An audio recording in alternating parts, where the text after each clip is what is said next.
I lost 20 pounds not by eating clean, meal prepping, or being disciplined. I lost it by being lazy. And not lazy like skipping a workout or two. I mean lazy like I skipped a whole week and still lost weight. What started as an accident has become a 4-step method I've taught to over 1,000 clients. I call it the lazy method. It works because it expects burnout, stress, and off days. So if you're tired of trying to win the weight loss game, this video will show you how to stop chasing perfection and start getting results the sustainable, lazy way. The first step is the lazy reset. And I don't mean a Groundhog Day style reset, which is probably what your weight loss story feels like. Wait, why do we get stuck Groundhog Day mode with weight loss? Tell me if this sounds like how you make weight loss plans. In the past, I do some research and distill it into a set of goals. This could be avoiding sugar all day, eating only between 12 to 8 p.m., exercising more, or whatever else. Then I go about aiming to meet the goal every single day. Do you see the two big problems with this approach? First problem, I planned assuming every day would be identical, like life was already a Groundhog Day. Worse, I planned like every day would be perfect, no surprises. Did this ever happen in real life? Absolutely not. But backing up, did I even want to live a no surprise day every single day? Honestly, no. I had goals for my work, which meant I'd be in sprint mode from time to time. I wanted to travel and try cuisines, which absolutely wouldn't meet my weight loss daily goals. I wanted to take breaks when family or friends visited. I could push for a perfect life, but at some point, I'd have cut out too much life. But even if I could have perfect days, there was still another problem. I was treating my body like a machine. You plug in electricity and it outputs exactly the same results every hour. But we know that our bodies operate on the circadian rhythm, where certain hours feel better for us than others. I bet your output right after lunch is less than right after waking up. And if you don't recover properly day to day, you accumulate recovery debt over months. This has a huge impact on your metabolism. Your metabolism is not static. It's highly reactive to how recovered you are hour to hour and day to day. This is why even with the same eating and exercise habits day after day, you'll see your weight not dropping the same amount day after day.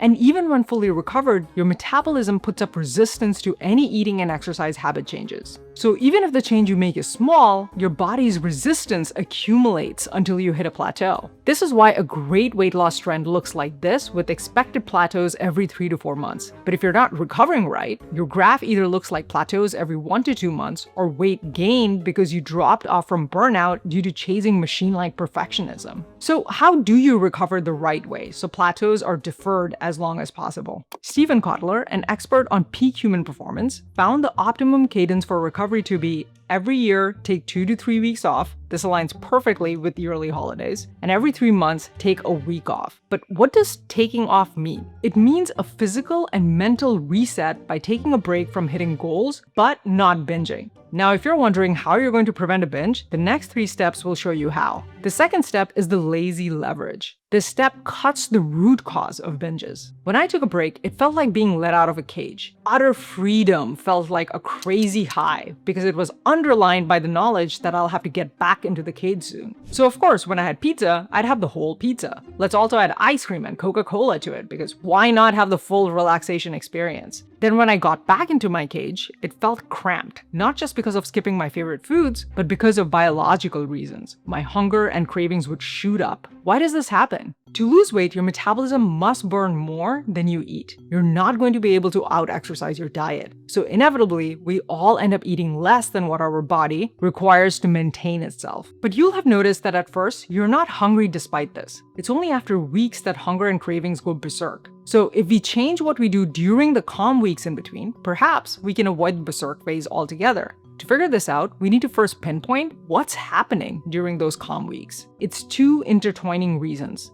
1, when you first change your eating and exercise habits, you accrue a small debt toward how much is needed to maintain your current body size. This is typically small at the start and builds as you keep sticking to your plan until it reaches a tipping point where hunger and cravings start actively sabotaging you. This happens because your hormones leptin and ghrelin become volatile and drive you to eat more. Second, as you stick to your plan, skipping your favorite foods or moderating during social events, the feeling of restriction builds. It becomes harder and harder over time to care about your long-term goals when the day-to-day toward that goal feels miserable, which in turn makes giving into your building hunger and cravings inevitable. So the way to stretch out the calm is to regulate your hormones and prevent the feeling of restriction. How do we do this?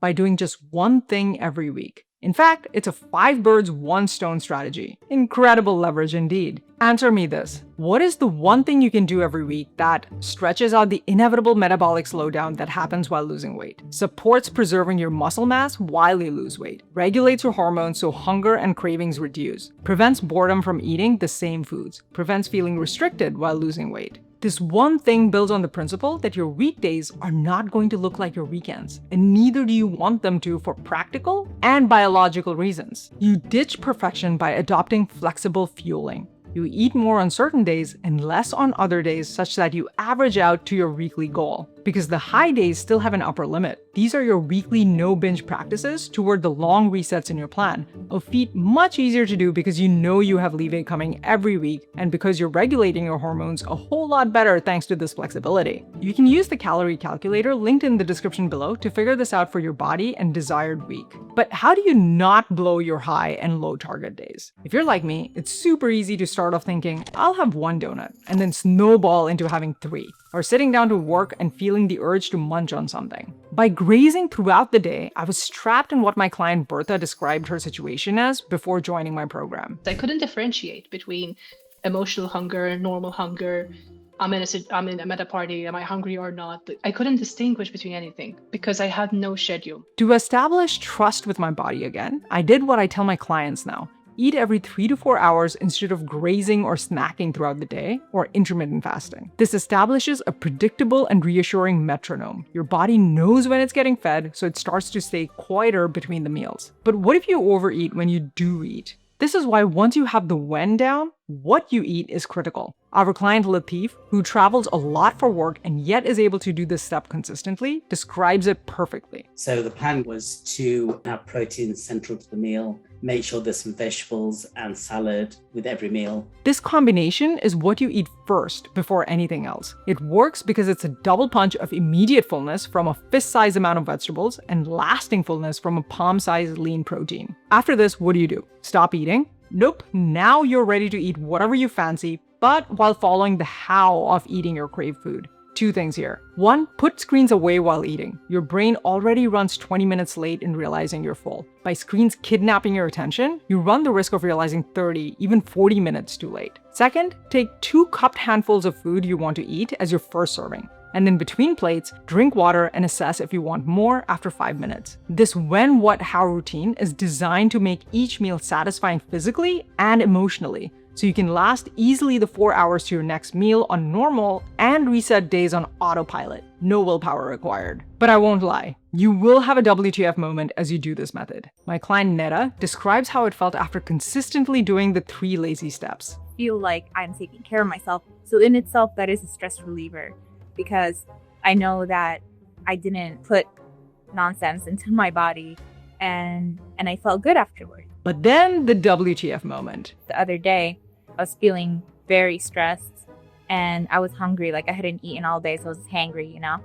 And I was like, I feel like crap. I just want to eat some junk food and just pig out and be really gross. What if you give in to that moment? If you're like me, this means days, maybe weeks or months of quitting weight loss because I feel so betrayed by myself. Thoughts like, what's the point, would crowd my mind. But why? Because I felt like I had broken my streak, my consistency, and starting all over again felt both disappointing and like way too much work. Okay, looks like I took the lazy method and wrapped it up yet again in high discipline, non-lazy expectations. Why? We plan to do the least possible for results, but then evaluate ourselves against doing the maximum. So to make the lazy method work, we have to make the evaluation match the plan. How? Just like you can't move a seesaw alone, you can't make progress on weight loss when you're only tracking one side of it, the number of days you did your habits. You need an opposing tracker for when you fall off, the number of days it took you to get back to doing your habits, your time to recovery.